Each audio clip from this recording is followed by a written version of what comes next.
Oiler fans are livid as general manager Stan Bowman has failed to upgrade the position that most fans, myself included, feels like it absolutely needed to have something done. All that more today here on Oilers Digest. Hope everybody's enjoying their Saturday today. I mean, it's a beautiful summer weekend. Still lots to talk about. The Edmonton Oilers here, still waiting on a possible McDavid extension. There probably won't be done until at the earliest early August there with Leon Draisaitl's wedding in France. But still, if you're enjoying the content here during the summer, make sure you subscribe here to the channel by hitting that button down below. Is 83.5% of you have not yet subscribed to the channel, so make sure you do so, folks. But without further ado here, when it comes to the Oilers in their summer, itinerary here is Stan's plan for the goaltending for the Edmonton Oilers. And ironically enough, folks, today, July 26, 2025, it is now officially 74 days until the start of the 2025-26 Oilers season there with Stuart Skinner. And boy, are we going to talk about him a lot today. But another goaltending target for the Oilers, many had linked Arvid Soderblom of the Chicago Blackhawks to Stan Bowman. Many times we've seen, Chicago Blackhawks, former Chicago Blackhawks linked because of Stan Bowman. I mean, before Jonathan Toews signed, for some reason, he was linked to the Oilers. Don't see how that would have upgraded the team at all, too. And then another can of worms that I'm just not going to open up today with Carter Hart in the entire Hockey Canada trial. I know that all concluded there, but the NHL released a statement that, not only Hart, but the four others are still ineligible to play in the league as of now, nor do I want them on the Oilers, any single one of them. But again, I'm not going to open up that can of worms. But for Stan Bowman in the Oilers goaltending situation, he was asked on the 100% Hockey podcast with Darren Millard and John Shannon if he was going to run with that tandem to begin the season, and how come he hasn't made any moves so far in this free agency. He traded for signed Matt Tompkins from the Tampa Bay Lightning there, but that was more so just purely a minor league move there. But Stan Bowman had this to say: said to change something just to change it, I don't know if I've ever been a big fan of that. You have to be confident that the change you're making is an improvement. When we looked around at the options, there was nothing that made sense. Now I can see the pros and the cons of that statement there by Stan Bowman. I mean, on one hand, I mean, you're paid how much to improve the team to get Connor McDavid in Leon Draisaitl a Stanley Cup, but on the other hand, we've seen the Oilers make that move before. I mean, they had their back against the wall, and they looked at the biggest biggest prize out there in free agency, or what was seemed the biggest prize on July 1st, I should say, with Jack Campbell. The Oilers certainly not going to make that mistake ever again there. Hopefully they don't make that mistake ever again. In hindsight, I mean, July 1st, 2022, it was like, all right, Jack Campbell, the savior for the Oilers crease. And then we got to November 2022, and I wanted him out of Edmonton there, but the Oilers still have Jack Campbell's contract on the books there as they bought him out last summer there. But for the tandem, Stan Bowman says, that's the way it looks right now with running Pickard in Skinner to begin the Oilers season, but never say never. We looked at a lot of different options, and I think there were a lot of good things we did last year. One thing I noticed about Edmonton is there was a lot of focus on the goaltending, more so with, social media, and a lot of the fans out there sort of, not holding back, not pulling any punches there on their thoughts on the Oilers front office. I understand that. I do. You respect the fans' passion. I wouldn't want it the other way around where they're indifferent to the team. Now, I don't want to say I dislike Stuart Skinner completely. I want to see him succeed, but again, you just need the goaltending to be a little more consistent, not only during the regular season, but during the playoffs as well. We're sort of a Jekyll and Hyde situation with both Oiler goaltenders. I mean, heading into Game 6 of the Stanley Cup Final, there was a question there, is who are the Oilers going to start? And well, when you're asking that question in the Stanley Cup Final, that's when you can tell that, hey, something needs to be done there. And people taking to social media, as I mentioned there, as Stan Bowman said, the Oiler fan base, they are amplified on Twitter and multiple other social media sites there when it comes to Twitter. And then Bowman is running back Pickard in Skinner with a gif there of a man holding over his jacket over his nose there, because apparently that stinks. And well, a little bit, Stan Bowman, say what you want about him.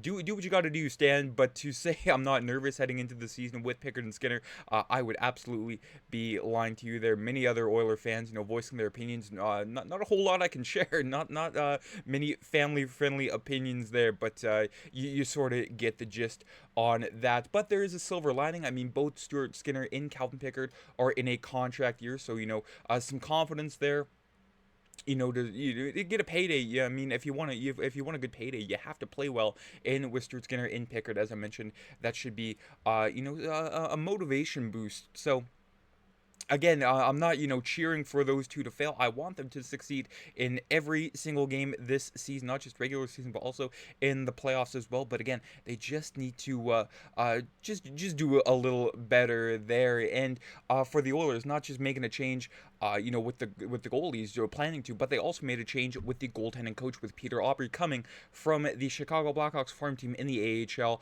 He was there previously, but he was also with the Omaha NCAA hockey team. Peter Aubrey, I felt maybe a little bit of a different look would be good for our organization. I think Peter Aubrey is a very collaborative guy, which I like. I feel like we can maybe be a collaborative group a little bit differently than we were before with Dustin Schwartz and the multitude of Oiler goalies that he's worked with during his 11-year tenure with the NHL. Mike Smith, the veteran goaltender, when he was with the Oilers, he had his own goaltending coach, so that should have spoke volumes to the Oilers management. But alas, it didn't whatsoever there. But again, the inconsistency, not just last year with Stuart Skinner outplaying Jake Ottinger in multiple games during the Western Conference Final there, and then the awful first 3 games of the Stanley Cup Final, and then an even better games 4 to 6 in the Stanley Cup Final, and then being outplayed by Sergei Bobrovsky in that game 7, and not just last year, but also this year as well. The same old song and dance there, outplaying Jake Ottinger, then letting Sergei Bobrovsky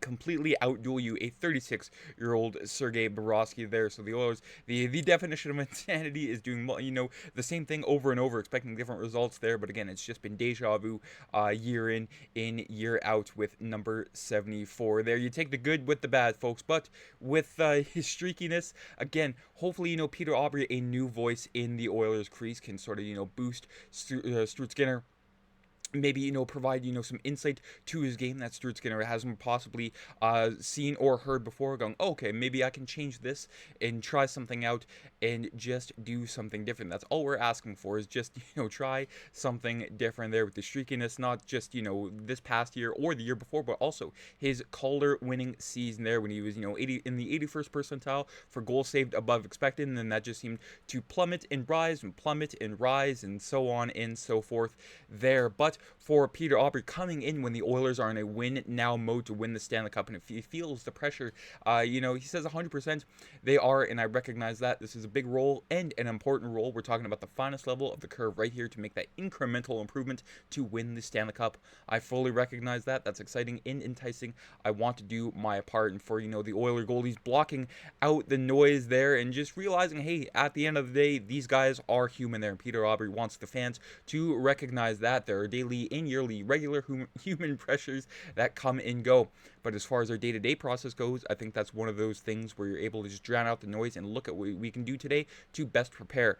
At the same time, that's what makes it so great. Personally, one of the big things about going to Edmonton, we're going to one of the best hockey markets in the whole world. That's positive, and I think high-level athletes and people are driven by that. I'm no different. That's exciting, and there's pressure and responsibility that goes with that, and you want to take that head on there. Now, in the years of being an Oiler fan, I've never heard Dustin Schwartz give out one interview, and yet a week and a half into Peter Aubrey's tenure with the team, we've already heard him say how much he wants to improve this team, and the pressures that come with being not just a goalie in the NHL, but also a goalie coach there, and trying to take responsibility and just show how much better you can make these goalies, while at the same time, realizing the market that you were in, Edmonton, possibly, if not the craziest hockey market in Canada, besides maybe Toronto, but who cares? But Edmonton, hockey crazy. I mean, I'm right here right now with a bunch of other Oiler fans on social media and YouTube, exactly, just sort of breaking down the team, putting them under a microscope there, and Peter Aubrey recognizes that, but he also wants the goalies to block out that noise there. But a better start to the Oilers season this year could soothe a lot of fans, myself included. I mean, the past 2 seasons we've seen it.